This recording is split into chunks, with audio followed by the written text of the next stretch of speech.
Let my niggas cry. make space for us to cry. People want you to be vulnerable, but then you cry and you give someone the ick, or you look weak and you give someone the ick. And I think we kind of have to deconstruct some of those things.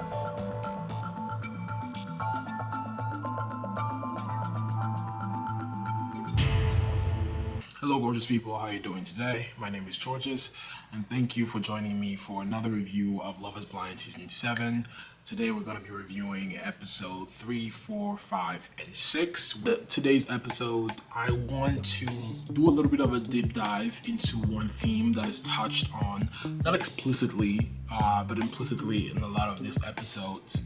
And that's the theme of male vulnerability, specifically as it relates to black men. That's something that I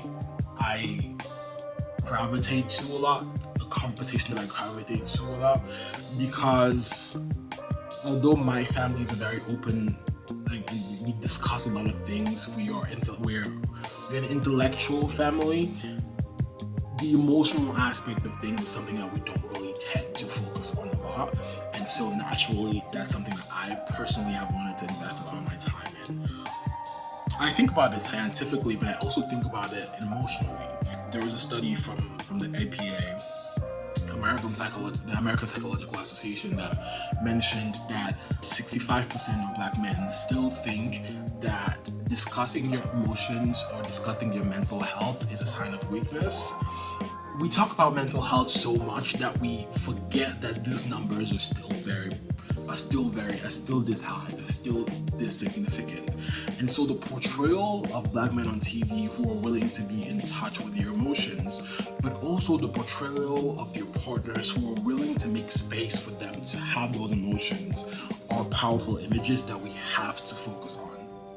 Like something that Tyler mentioned and I included that in my review for the last episode. He mentioned at one point that the need to being safe with a woman has never been something that has been on his list, but he's felt it for the first time with Ashley. And I mentioned in my last review that when he says that he's not talking about physical safety, he's talking about emotional safety. The feeling that you have a safe ground for you to be able to express your emotions. And I know we always discuss how important it is for people to take their own mental health in their own hands and go to therapy and explore your own personal emotions with a therapist so as not to burden their partner with those issues. But I truly believe that even if you have a therapist, you still do need someone else to make space for you to discuss your emotions outside of therapy. That's also part of what makes the package of a mentally healthy person. It's important for both partners to be able to share that space, and that space is a space that cannot be filled by family members. The reason I say that is because when you've lived your whole life with a family member, you've built already a lane of relationship. You've built a shortcut to how you are around them. And it's hard to change that shortcut. It's hard to change those parameters to be able to express something that you've never expressed with them before. Whereas a new relationship gives you the opportunity to create a new lane where it's possible for you to express those emotions outside of therapy. You need something that feels closer sometimes to a therapist for some emotions to be able to come out, and maybe you discuss that with a therapist after. Let my niggas cry. make space for us to cry.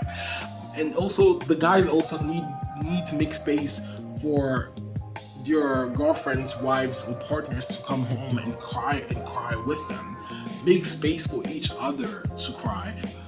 People want you to be vulnerable, but then you cry and you give someone the ick, or you look weak and you give someone the ick. And I think we kind of have to deconstruct some of those things. But yeah, let my brothers cry, man. Let my brothers cry. This is all for me today. Thank you for watching. If you feel like this video adds value to the world, please like, share, and subscribe, and help amplify voices like mine if you feel like voices like mine are worth amplifying. And that was all for me today. See you next time.